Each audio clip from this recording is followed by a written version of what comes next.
हे guys अस्सलाम वालेकुम, welcome back to my channel Shama's kitchen and blog.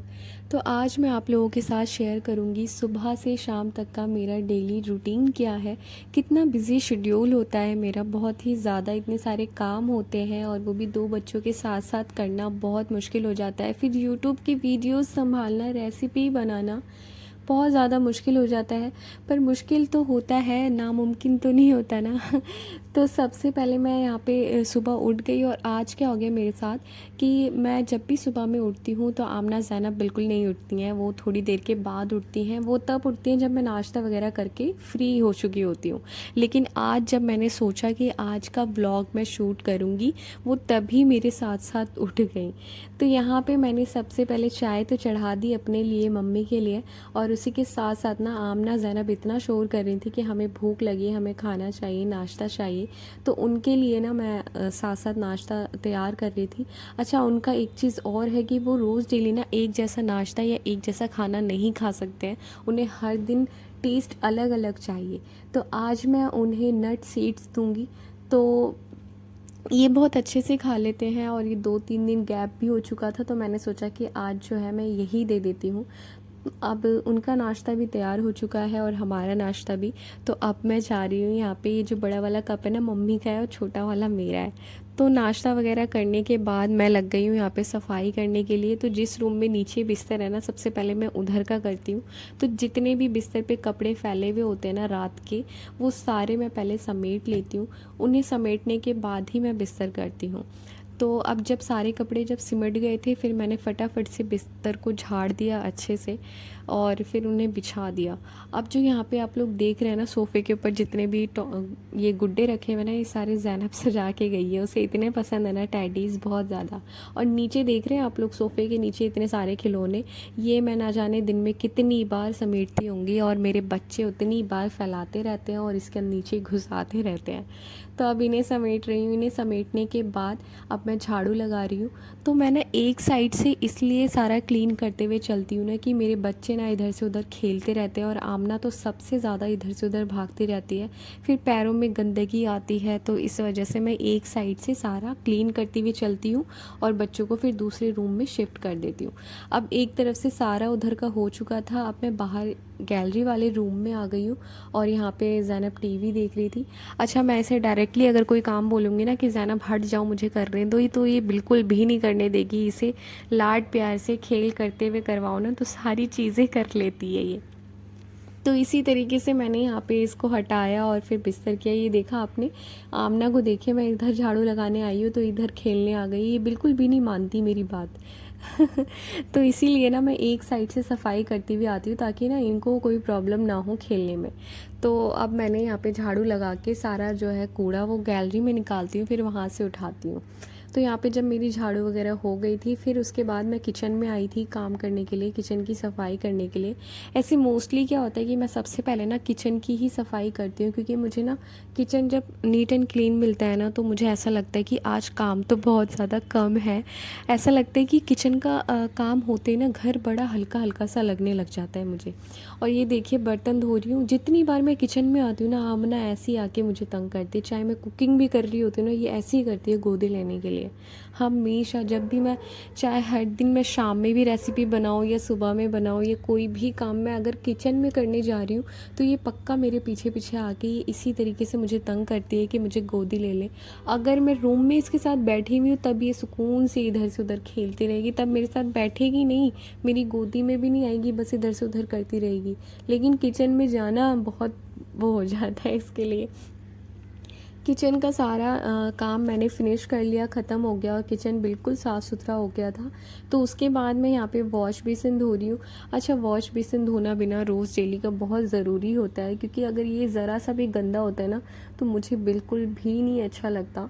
तो ये भी रोज़ डेली काम के साथ ये बना हुआ है कि मुझे ये धोना ही धोना है, चाहे ये साफ़ ही क्यों ना हो, लेकिन फिर भी मुझे धोना है। अगर मैं नहीं धोऊंगी ना तो मेरे दिल में ये चीज़ आती रहेगी कि एक काम रह गया, एक काम रह गया।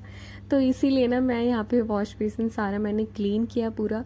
उसके बाद मैं पोछा लगाने लग गई हूँ। पोछा लगाने के टाइम पे मैंने आमना ज़ैनब को ना कार्टून दे रखा था चला के, क्योंकि जब भी मैं पोछा लगाती हूँ ना और आमना आ जाती है मेरे पास तो वो फिसल के अक्सर गिर जाया करती है। उसके बाद यहाँ पे कुछ कपड़े थे डेली बेस के, जो आमना ज़ैनब के छोटे मोटे कपड़े होते हैं, उन्हें धोना बहुत ज़रूरी होता है। उन्हें डिले नहीं कर सकती, मशीन लगाने का वेट नहीं कर सकती, तो इसीलिए मैं रोज़ डेली जो उनके डेली बेस के जो कपड़े होते हैं मैं उन्हें हाथ से ही धो लेती हूँ।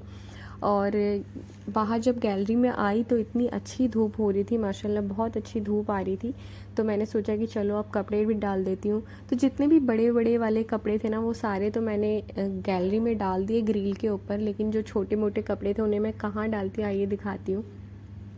तो हमारी जो गैलरी वाली रूम की विंडो है ना, उसके बाहर का जो गेट है उसके ऊपर में भी छोटे मोटे कपड़े हैं ना वो डाल देती हूँ। अब क्या करें, हम लोगों के हम जो मिडिल क्लास के लोग होते हैं ना इसी तरीके से जुगाड़ू होते हैं कि कहीं ना कहीं पे जुगाड़ कर लेते, क्योंकि छत तो होती नहीं है, मीन्स की छत होती है पर हमारी तो नहीं होती ना यार, इसलिए ना हमें इस तरीके से करना होता है। तो यहाँ पे उसके बाद देखिए मैं कहाँ पे जो गैलरी का गेट है ना मैंने उसे भी यूटिलाइज़ कर लिया, उस पर भी मैं कपड़े डाल देती हूँ।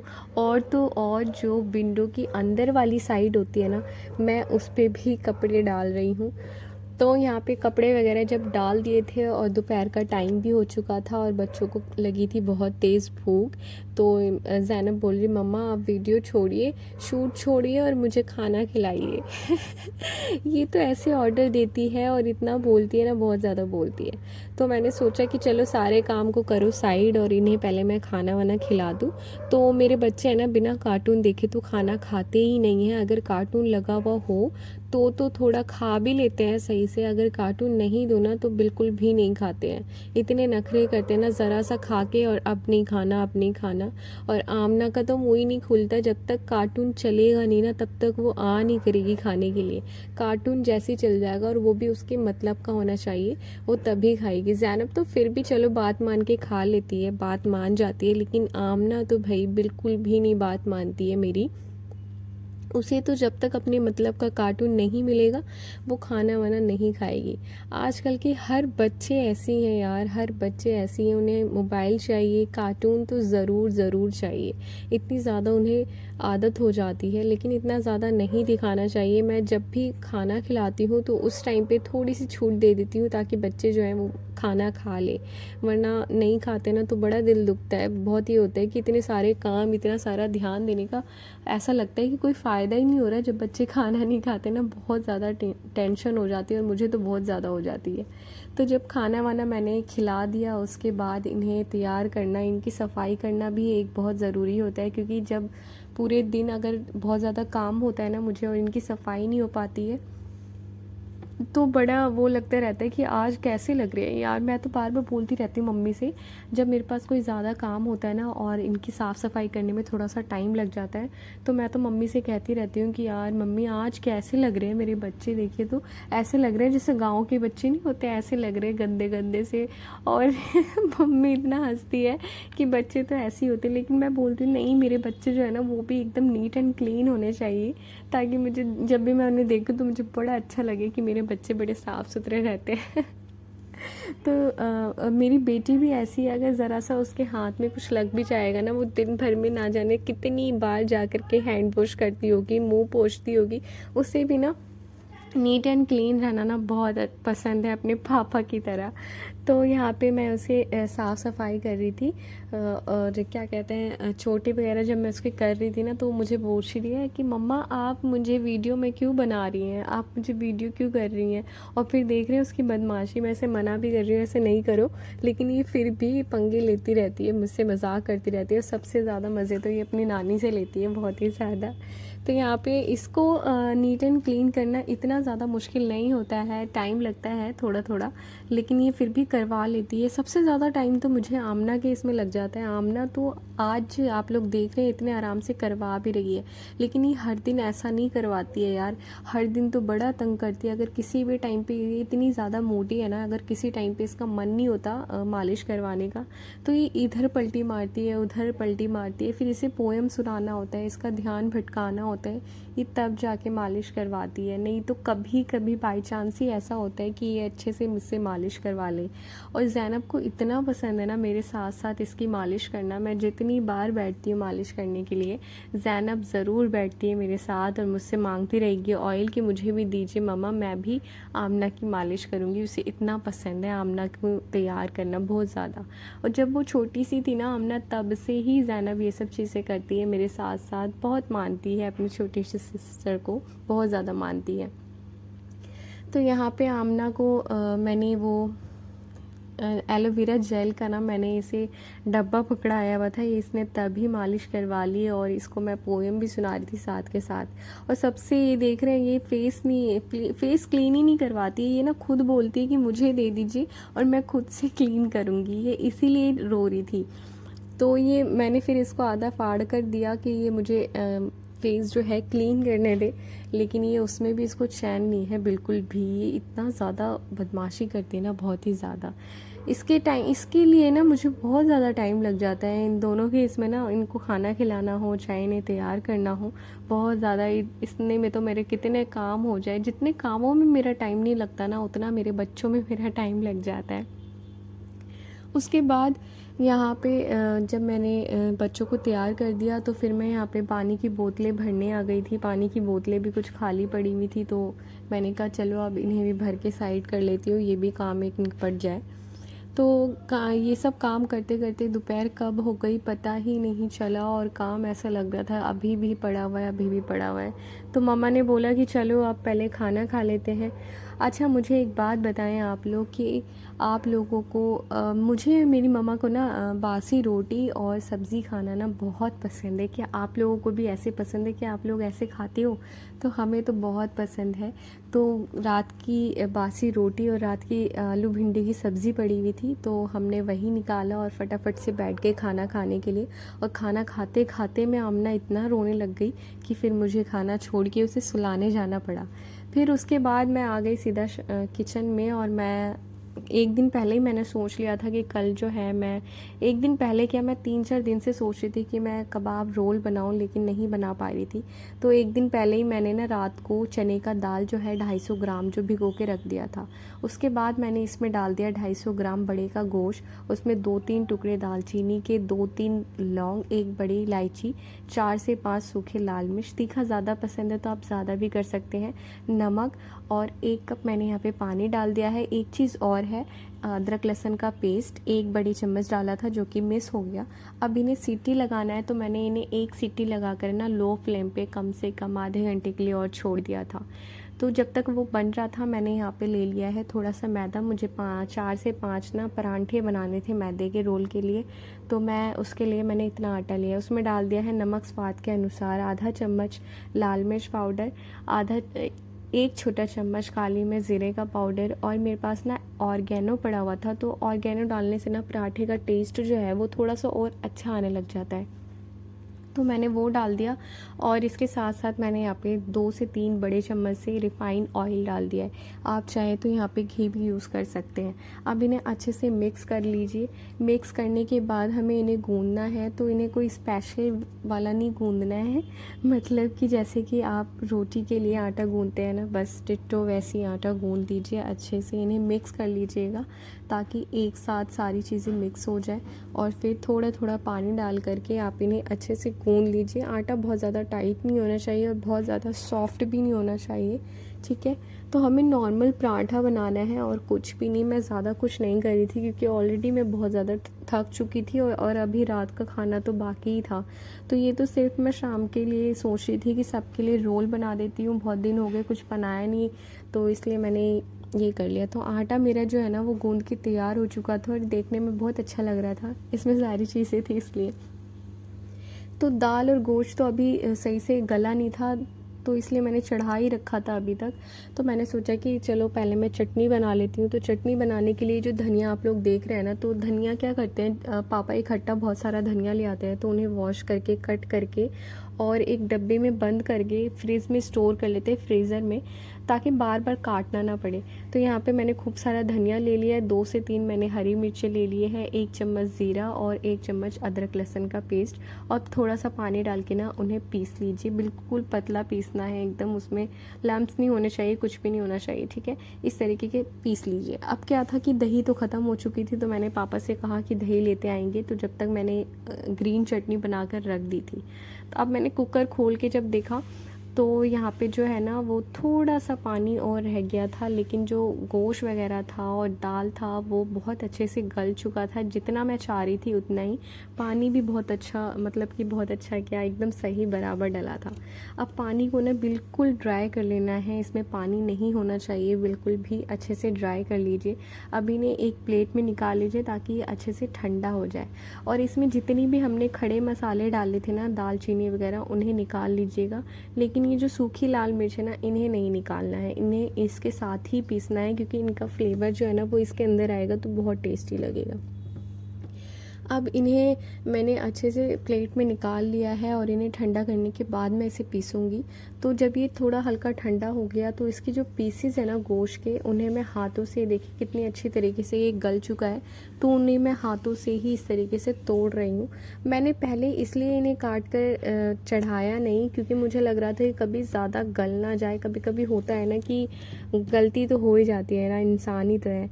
तो इसलिए मैंने सोचा कि अभी नहीं करती हूँ, अगर ज़्यादा गल जाएगा तो फिर बहुत बुरा हो जाएगा मेरे साथ। तो इसीलिए ना मैंने पहले नहीं किया, और अब मैं इसे अलग अलग कर रही हूँ। और उसके बाद इन्हें छोटे छोटे पीसेस में करके और फिर मैं मिक्सर में इन्हें पीस लूँगी। अच्छे से पीसना है, बिना पानी डाले इन्हें पीसना है, ठीक है।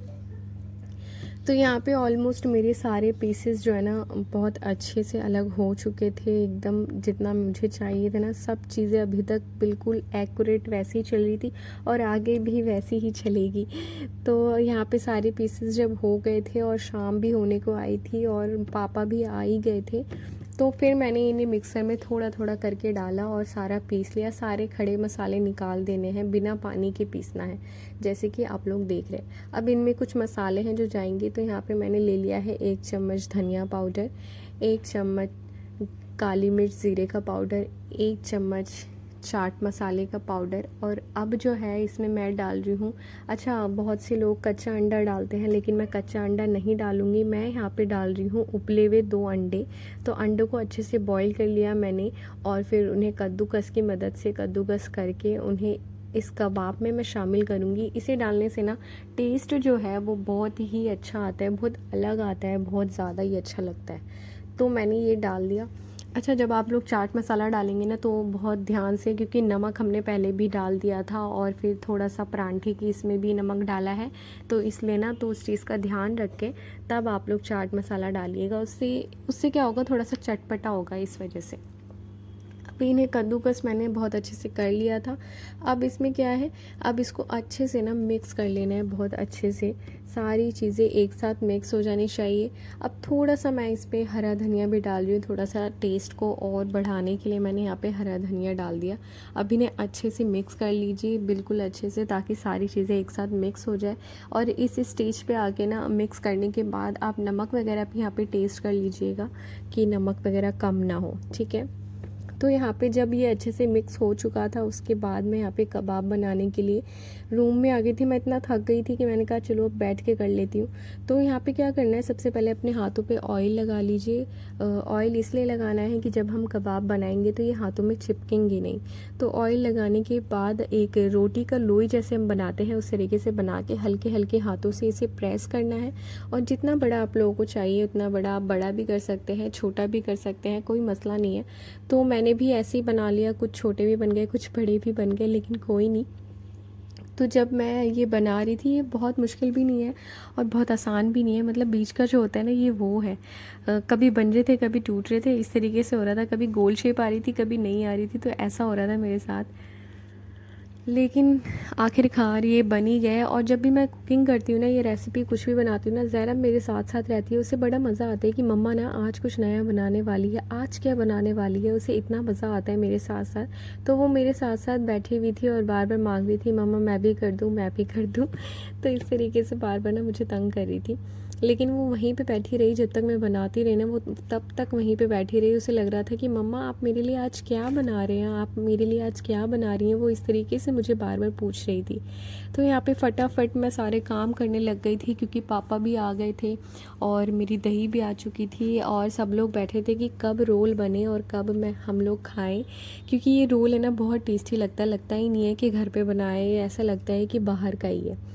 तो ऑलमोस्ट जो है ना मेरे कबाब जो है वो बहुत अच्छे से बनकर तैयार हो गए थे। और माशाल्लाह ये इतने प्यारे लग रहे थे, देखने में ये बड़े खूबसूरत लग रहे थे। और कबाब जो मेरे बने थे ना वो बहुत ही टेस्टी बने थे, बहुत लजीज बने थे। मतलब आप उन्हें रोल के साथ या बिना रोल के साथ, ऐसी परांठे के साथ या खाली कैसे भी खाओगे ना, बहुत मज़ा आएगा, बहुत ज़्यादा। पापा तो बोल भी रहे थे कि काफ़ी अच्छा बना है और ऐसा लग रहा है जैसे बाहर का ही है, ऐसा लग रहा है होटल का ही है, घर पे ना बना हो। बहुत बेहतरीन बना था और माशाल्लाह सारी चीज़ें मैंने जो जो सोचा था ना वैसे वैसे बना और काफ़ी अच्छा बना था। तो मुझे बड़ी खुशी हुई, इतनी मेहनत जो कर रही थी मैं इसलिए। और 2-4 दिनों से सोच भी तो रखा था मैंने कि अब बनाऊँगी। ये देखिए कितना प्यारा लग रहा है ना देखने में ही। तो मैं फटाफट से अब किचन में आई, मुझसे तो रुका ही नहीं जा रहा था। मुझे तो बस जल्दी हो रही थी कि मैं जल्दी से बस ये रोल बना के तैयार कर दूँ और सबको खिलाऊँ। तो यहाँ पे मैंने एक पैन ले लिया है, उसमें डाल दिया है थोड़ा सा रिफ़ाइंड ऑयल और उसमें मैंने ये कबाब डाल दिए हैं। अब मीडियम टू हाई फ्लेम पे ना हमें इन्हें फ्राई करना है अच्छे से दोनों साइड से। बहुत ज़्यादा देर तक नहीं करना है, 7 से 8 मिनट में ना ये बहुत अच्छे से फ्राई हो जाएंगे मीडियम टू हाई फ्लेम पे। बहुत ज़्यादा मैंने इसे ब्राउन नहीं किया था, हल्का हल्का सा ही फ्राई किया था ताकि ये जले ना। और कड़वापन आ जाता है जब हम बहुत ज़्यादा फ्राई कर देते हैं ना, तो इसमें कड़वापन आ जाता है, तो इसी वजह से। अब इन्हें हल्के हल्के हाथों से क्या करना है कि हल्के हल्के हाथों से इन्हें पलटना है, क्योंकि ना ये इतने ज़्यादा सॉफ्ट होते हैं कि हल्का सा वो लगे तो ये टूटने लग जाते हैं। तो इसीलिए ये बिल्कुल जैसे बाहर मार्केट में मिलते हैं ना, ये सेम वैसे ही बने थे। मुझे खुद भी नहीं लग रहा था कि ये इतने टेस्टी बन जाएंगे। बहुत ज़्यादा लजीज बने थे, बहुत ही ज़्यादा। जैसा मैं सोच रही थी, जैसा मैं चाह रही थी, ये सेम वैसे ही बने थे। तो इसलिए जो रोल का जो स्वाद था ना, रोल का जो एक रोल था ना, उसे बहुत ज़्यादा इस कबाब ने बढ़ा दिया था। तो बहुत खुशी हो रही थी मुझे कि मैंने बहुत अच्छा बनाया और सबको काफ़ी अच्छा लगा। मेरे बच्चों ने, मम्मी पापा ने, भाई ने, सब ने बहुत इन्जॉय किया। मेरे भाई ने तो खाना ही नहीं, मतलब खाने में भी यही खाया। मैंने ज़्यादा बना लिया था तो खाने में भी उन्होंने यही खाया, उनसे तो ऐसी सब्ज़ी नहीं चलती है। तो इसी तरीके से देखिए बहुत अच्छे से मेरे जो कबाब थे वो फ्राई हो गए थे। और बाकी और भी जो बचे हुए थे उन्हें भी मैंने फिर से रिफ़ाइन ऑयल डाला। अच्छा ये तेल बहुत पीते हैं, इतनी इन्हें भूख होती है कि ये तेल बहुत पीते हैं। तो मैंने ना फिर से ऑयल डाला और इन्हें फ्राई करने लग गई। मीडियम टू हाई फ्लेम पे ही मैं इन्हें फ्राई कर रही हूँ। दूसरे जो मैंने डाला है, इन सबको अच्छे से फ्राई करना है। और इसकी जो खुशबू थी ना वो बड़ी तेज़ आ रही थी, बहुत अच्छी वाली खुशबू आ रही थी सबको। तो सब बार बार पूछ रहे थे कि बन गया बन गया बन गया। और मुझे खुद को भी ये लग रहा था कि मैं कितनी जल्दी करूँ यार, मैं कितनी जल्दी बनाऊँ और जल्दी से मैं रोल बनाऊँ और सबको टेस्ट करवाऊँ और फिर सब बताएं कि कैसा बना है। तो यहाँ पे जब मेरा कबाब जो फ्राई हो गए थे ना, तो मुझे बड़ी खुशी हो रही थी कि चलो फाइनली ये हो गया है और अब जो है सिर्फ पराठा बनाना है। लुक एट दिस, ये कितना प्यारा लग रहा है ना, कितना खाने में कितना टेस्टी होगा सोचिए। तो आप लोग ज़रूर बनाइएगा इसे। तो यहाँ पे मेरे जो कबाब है ना वो बहुत अच्छे से फ्राई हो गए थे, ये देखें। और बहुत ज़्यादा सॉफ्ट थे, बहुत ज़्यादा जूसी थे, जैसा मैं चाह रही थी ये सेम वैसे ही थे। तो अब जब फ्राई हो गए थे उसके बाद मैं यहाँ पे पराठा बनाने लग गई थी। तो मेरे साथ क्या हो रहा था कि जब मैं मैदे का पराठा बना रही थी ना, तो मैं इसे बनाया तो था मैंने बहुत बड़ा सा, मैं चाह रही थी कि बड़ा सा बनाऊं। लेकिन हो क्या रहा था कि तो मैं ना बड़ी खुश हो रही थी कि यार जैसा मैं चाह रही हूँ ना बड़े बड़े परांठे वैसे ही बन रहे, लेकिन जैसे ही मैं तवे पे डाल रही थी वो फिर से सिकुड़ के छोटे से हो जा रहे थे। तो मैंने कहा कि चलो अब कोई नहीं, अब जब बनाने लगी गई हूँ तो कोई बात नहीं, छोटे ही सही लेकिन खाने को तो मिल जाएंगे सबको। तो मैंने यहाँ पे परांठे भी बना रही थी और दूसरी साइड पे जो है ना वो आलू बैंगन की सब्ज़ी रात के लिए भी बनाने के लिए रख दिया था। तो उसे मैंने शूट नहीं किया है क्योंकि उसकी वीडियो मैं पहले ही ऑलरेडी डाल चुकी हूँ, रेसिपी जो है उसकी, इस वजह से। तो साथ के साथ मेरा रात का खाना भी बन रहा था और ये शाम का नाश्ता भी बन रहा था। तो यहाँ पे मैंने सारे परांठे जो है ना वो बनाकर बिल्कुल अच्छे से तैयार कर लिए थे और ये देखिए कितने बेहतरीन परांठे बने थे, बहुत ही ज़्यादा। तो ज़्यादा छोटे भी नहीं हुए थे, मतलब बन गए थे। 5 से 6 मैंने यहाँ पे परांठे बनाए थे सबके लिए। तो पापा जब दही लेकर आ ही गए थे तो मैंने यहाँ पे चटनी की तैयारी कर ली। तो दही को क्या करना है, अच्छे से ना फेंट लीजिए। आपके पास ब्लेंडर है तो आप लोग ब्लेंडर से भी कर सकते हैं, या फिर इस तरीके से जैसे मैं कर रही हूँ वैसे कर सकती हैं, या सिंपल चम्मच से भी कर सकते हैं। ठीक है, तो इन्हें अच्छे से फेंटना है और उसके बाद जो हमने ग्रीन वाली जो धनिया की चटनी बनाई थी ना उसका आधी चटनी जो है वो अलग निकाल लीजिए, क्योंकि एक साथ जब डालेंगे ना तो कभी कभार क्या होता है कि कड़वा हो जाता है थोड़ा सा। तो इसीलिए मैंने आधा निकाल लिया था और आधे चटनी में ना मैंने दही मिला दिया था, इसलिए कि अगर बाद में ज़्यादा अगर ज़रूरत हो तो मैं बाद में मिला दूँगी। तो बाद में मुझे थोड़ी सी ज़रूरत महसूस हुई तो फिर मैंने बाद में थोड़ा सा और डाल दिया, और नमक डाल देना है बस। हमारी जो ये ग्रीन वाली चटनी है ना ये बहुत मज़े की बनी थी, बहुत ज़्यादा मज़े की बनती है। तो अब यहाँ पे मैंने ले लिया है एक पराठा और उसके ऊपर मैं ये मेयोनीज़ डाल रही हूँ। अगर आपके पास नहीं है, ये ऑप्शनल है, आप नहीं डालिए। आप डायरेक्टली कबाब और इससे भी रोल बना सकते हैं। ऐसा नहीं है कि ये नहीं डालेंगे तो टेस्ट नहीं बढ़ेगा, बहुत अच्छा टेस्ट आएगा। ठीक है, अब क्या करना है, अब थोड़े से प्याज को ना, मैंने एक प्याज को अच्छे से चॉप कर लिया था छोटे छोटे टुकड़ों में, तो आप लोग वैसे ही चॉप कर लीजिए।